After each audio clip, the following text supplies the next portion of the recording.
Hello गाइजहरु, यो चाहिँ म काम गर्ने ठाउँ हो।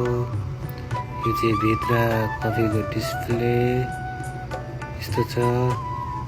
यो चाहिँ कस्टमर बसेर खाने ठाउँ। यो चाहिँ क्यास गर्ने ठाउँ।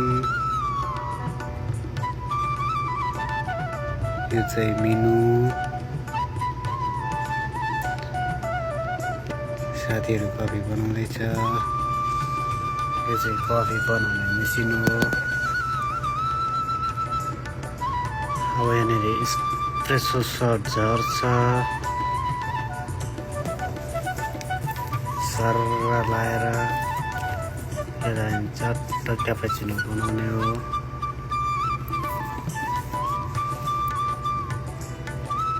सर्र झर्छ। यो चाहिँ झर्छ 42 ml डबल सर्ट एस्प्रेसो। टक्क कपमा लगाउने। त्यसपछि आएर दुध तताउने काम गर्ने, मतलब दुधलाई स्टिम गर्ने, उमाल्ने काम गर्ने।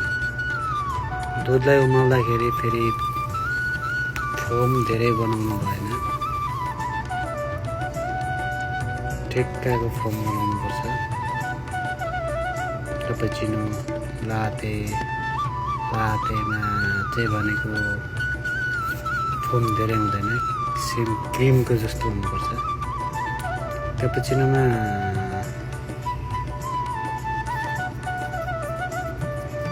50% फोम हुनुपर्छ।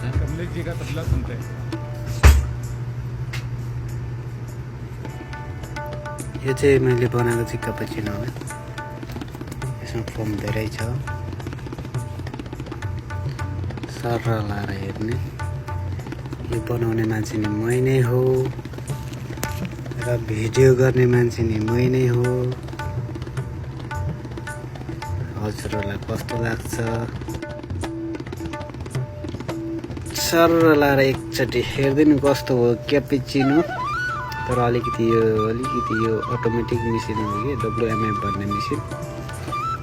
अलिकति धेरै नै फर्म बनाइदिरहेछ यसले चाहिँ। यो हातले बनाएको म्यानुअल बनाएको होइन।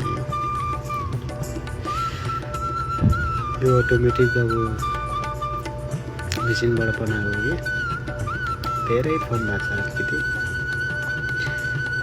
अनि यो चाहिँ सबै कफी बनाउने मेसिन हो यो चाहिँ।